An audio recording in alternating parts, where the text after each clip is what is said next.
এই এই তেরা কথা শুনলে কিন্তু মেজাজটা খারাপ হয়ে গেলে তোমারে তোমার ভাইরে তোমাকে 14 গোষ্ঠী এই সৈয়দ পরিবারের আমার ছোট কালেতে চেনা আছে। হেরা কোন পদের মানুষ, কোন বিলে মানুষের লাগে কথা কয়, হেরা কোন বিলে সিস্টেম করে। আমি তো বুঝতেছি এই লাগেজ কাহিনী দিয়া একটা মামলা করার ফোন দিয়ার লেগে তোমার ভাই এইসব আকাম করতেছে এবং তুমি সেই আকামের সঙ্গে হয়ে এখানে আসছো। মোরে এত বোকদা মনে হল না, মুই সব বুঝি। বোঝা গেছে জিনিসটা? হ্যাঁ, তোমরা কিন্তু কেউ দোয়া তুলসী পাতা না। সেটা বুঝতে পারিছি, তবে খান বংশের ছাওয়া যে কোন তুলসী পাতা দিয়ে ধোয়া সেটা আমাকে জানা আছে। এই তো কি সুন্দর মুখ দেখকালে শ্বশুরানি বাইরে গেছে, তেলের বাটির মতো সব বাইরে যেতেছে। তোমরা যে কোন ধাতু দিয়ে তৈরি হয়েছো, হ্যাঁ মোর ভালো করে বোঝা হয়ে গেছে। ঠিক আছে, এত কথা বলার সময় নাই, মোর কাম আছে। এই যে শুনেন, কি? এখানে দাঁড়ান। কেন?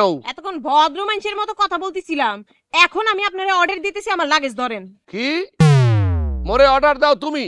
সলিমের বুইন এই মকর খানরে অর্ডার দেয় লাগেজ তোলার বিন্নে? ওরে বাবা রে, হ্যাঁ কালে ট্রাক সুপিন আইছে, দেশের মধ্যে জজ হইছে, প্লেয়ার আইছে মেসি, ওনার কথা শুনতে হইবে, ওনার আদেশ শুনতে হইবে। লাইন দে ফাও। আই দাঁড়ান। কি করলেন? কি করলেন আপনি? লাথি দিছি, লাথি। লাথি দিয়েছেন? আপনি জানেন আমার লাগেজের মধ্যে কি আছে? আছে তো, অনেক কিছু আছে, দেখলেই বোঝা যায়। হলুদ জিনিস না, ভিতরে বোম আছে, বোম। জি, বোম আছে। মকর খান, এই বোম তোর মাথায় আমি ফাটাবো।